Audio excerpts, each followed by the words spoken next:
अच्छा, अब इस बीच में अरब इसराइल की जंग होती है, उस जंग का के बारे में थोड़ा सा हमें बताएं कि वो जंग कब शुरू हुई, क्यों हुई, क्या मकसद था, मकासद हासिल हुए, पहल अरबों ने की, इसराइल ने की, ये सब मुख्तसरन। इसराइल ने अरबों के साथ 1948 में अपने क़याम के वक्त एक जंग लड़ी, जिस जंग का हम जिक्र कर चुके हैं। 1967 में 6 डे वार हुई। 6 दिनों में इसराइल ने मिस्र पर हमला किया, यानी इसराइल ने गैर एलानिया जंग शुरू की, अचानक से सरप्राइज अटैक। और उस जमाने में अरबों में सबसे बड़ी आर्मी थी इजिप्ट की।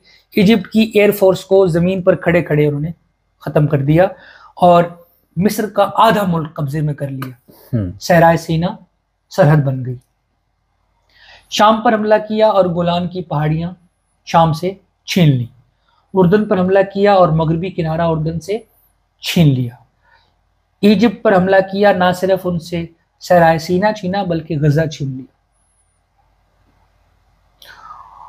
उर्दन से ना सिर्फ मगरबी किनारा छीना बल्कि दरियाए उर्दन का वो इलाका छीन लिया जहां से पीने का पानी हासिल किया जाता है। शाम से सिर्फ गोलान की पहाड़ियां ही नहीं छीनी बल्कि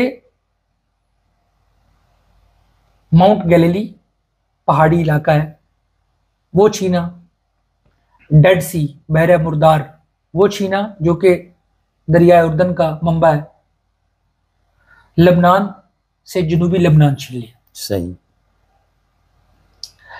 और ये इतनी बड़ी हजीमत थी कि तारीख में इसकी मिसाल नहीं मिलती। इसराइल 6 दिनों में बतौर मुल्क कोई 40 गुना बड़ा हो गया। क्या? और 1967 से लेकर 1973 तक 6 साल मशरिक वस्ता का रकबे के लिहाज से एक बहुत बड़ा मुल्क कौन था? इसराइल। 1973 10 रमजान, अब उसका नाम जंग बदर भी है, यौम कपूर भी है, 73 वॉर भी है। अनवारुस सादात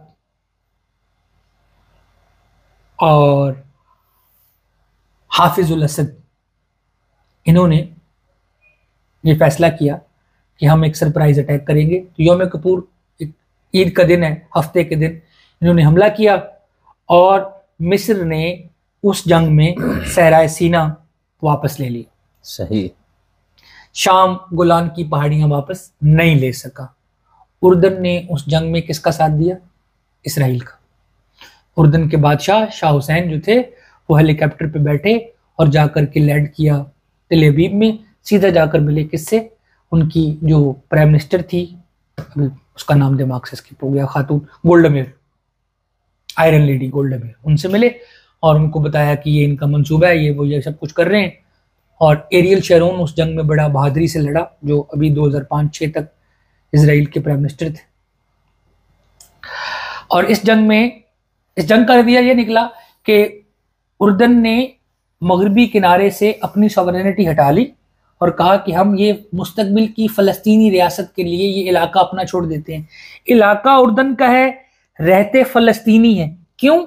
फ़लस्तीनियों को सरजमीन फ़लस्तीन से जब बेदखल कर दिया गया था तो जो रिफ्यूजी कैंप मगरबी किनारे में आकर आबाद हुए थे वो अब फ़लस्तीन है। गजा की पट्टी जो है ये इजिप्ट का इलाका था, ये फ़लस्तीन इसलिए बना कि जब सरजमीन फ़लस्तीन से फ़लस्तीनियों को बेदखल किया गया तो एक रिफ्यूजी कैंप गजा में आकर आबाद हुआ। उर्दन ने 1973 में ये कहा कि ये इलाका फ़लस्तीनियों का, मगरबी किनारा, वेस्ट बैंक, जिसमें जेरिको है, जिसमें नासर शहर है, जिसमें रामल्ला है, वगैरह वगैरह, जिसमें मशरिकी यरूशलेम भी, बैतुल मुकद्दस। फिर इसराइल ने 1978 में लबनान पे कब्जा किया, 2000 तक कब्जा किए रखा जनूबी लबनान। पहले बैरूत तक कब्जा रहा, फिर 1994-95 में बैरूत छोड़कर जनूबी लबनान तक आ गए।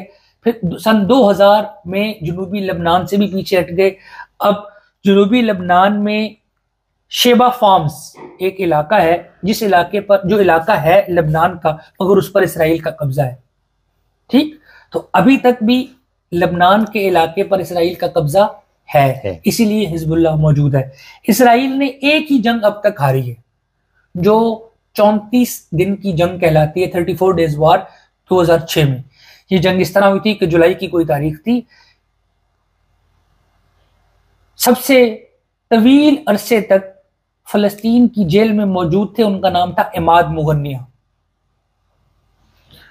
ऐलान किया हसन नसरुल्लाह ने 2-4 दिन पहले इस जंग से कि अगली तकरीर के मौका पर या अगले साल मैं आपको यकीन दिलाता हूं कि कैदियों के सरदार इमाद मुगन्निया हमारे दरमियान मौजूद होंगे।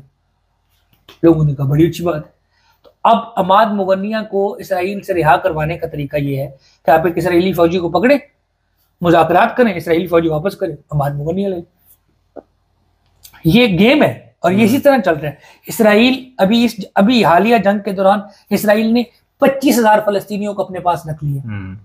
अब वो उनको इस्तेमाल करेगा जब हमास वालों 100-125 लोगों को वापस करेंगे, वो बदले में 25,000 लोग तब रिहा करेगा। बिल्कुल।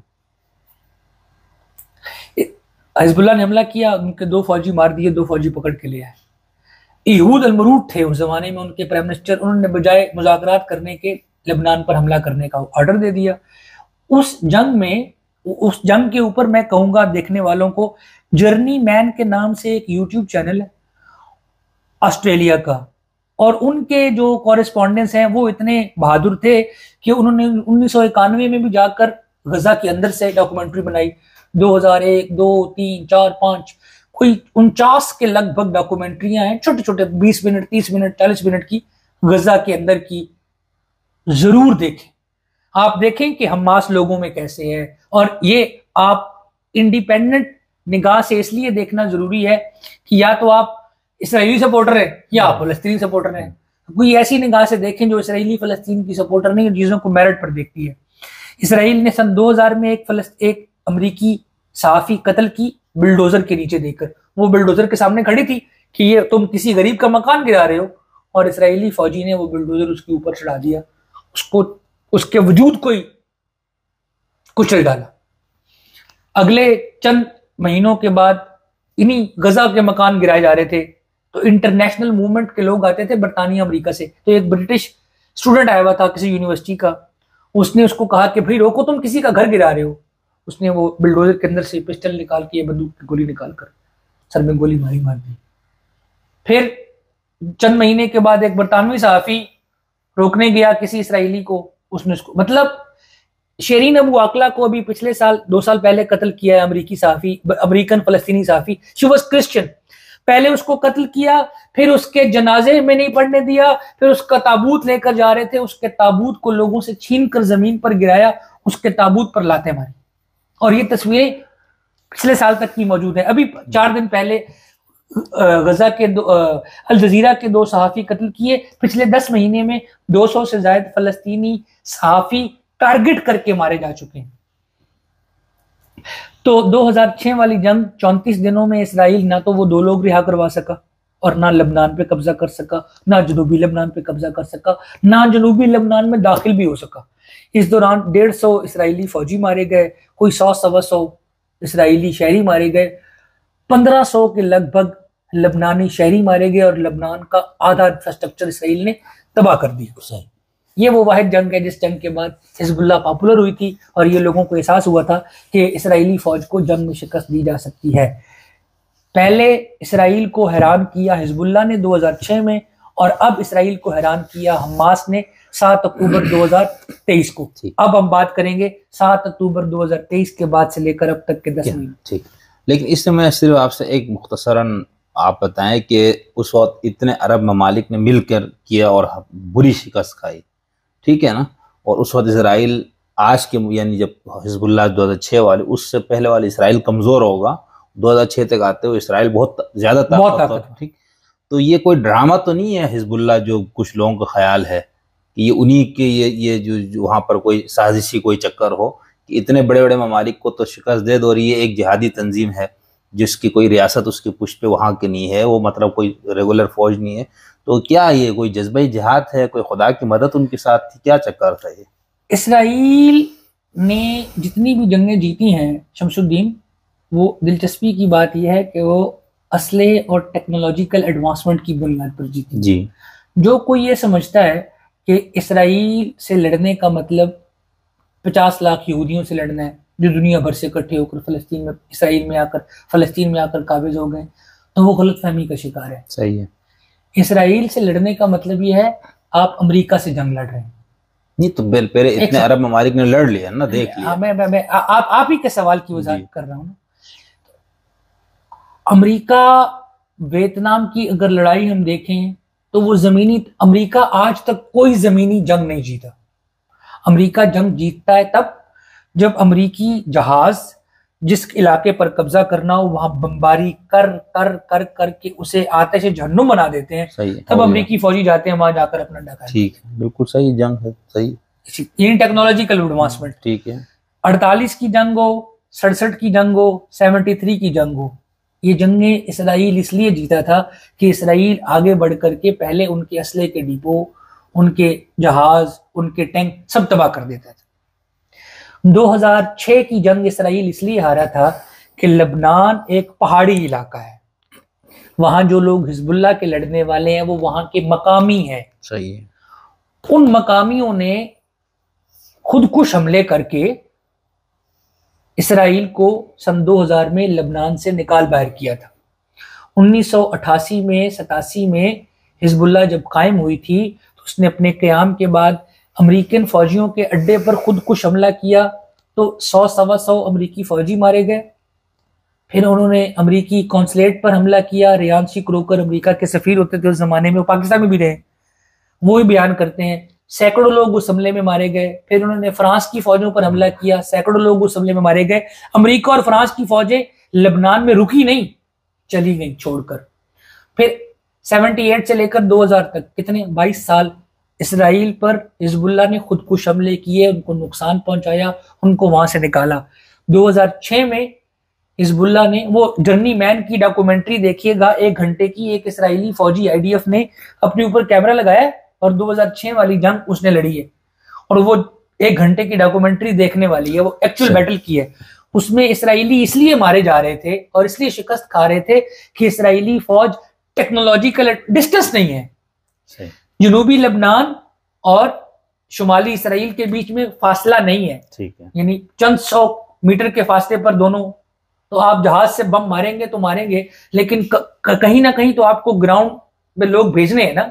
द मोमेंट आप ग्राउंड पर लोग भेजते हैं, वहां लोग पहाड़ में, गारों में, टनल्स, सुरंगों में छुपे हुए होते हैं, वो उठते हैं, हमला करते हैं, फिर गायब हो जाते हैं। जब भी आप गोरीला लड़ाई लड़ेंगे किसी मकामी आबादी से तो बाहर से आने वाली फौज हमेशा शिकस्त खाएगी। अमेरिका अफगानिस्तान में 20 साल मार खा के निकला, अमेरिका इराक से 14 साल मार खा के निकला, अमेरिका वियतनाम से 11 साल मार खा के निकला, सोवियत यूनियन 1979 से लेकर 1988 11 साल 9-10 साल अफगानिस्तान से मार खा के निकली। गैर मुल्की अफवाज मकामी लोगों से जंग नहीं जीत सकते। अच्छा, यहाँ पर जो अभी में अब हम आ रहे इधर 7 वाले अक्टूबर पे, लेकिन उससे पहले जो आपने हिजबुल्लाह वाली लड़ाई पे आपने बड़े उस तरह से बताया कि ये वाहिद जंग है जिसमें इसराइल को शिकस्त हुई। शिकस्त से मुराद ये है कि इसराइल के जो फौजी मकासद थे वो पूरे नहीं हुए। ठीक है, ये 7 अक्टूबर को भी तो यही हुआ। नहीं, तो उसमें ज्यादा तबाही किसको हुई, इसराइल को हुई या ये लुबनानियों को हुई?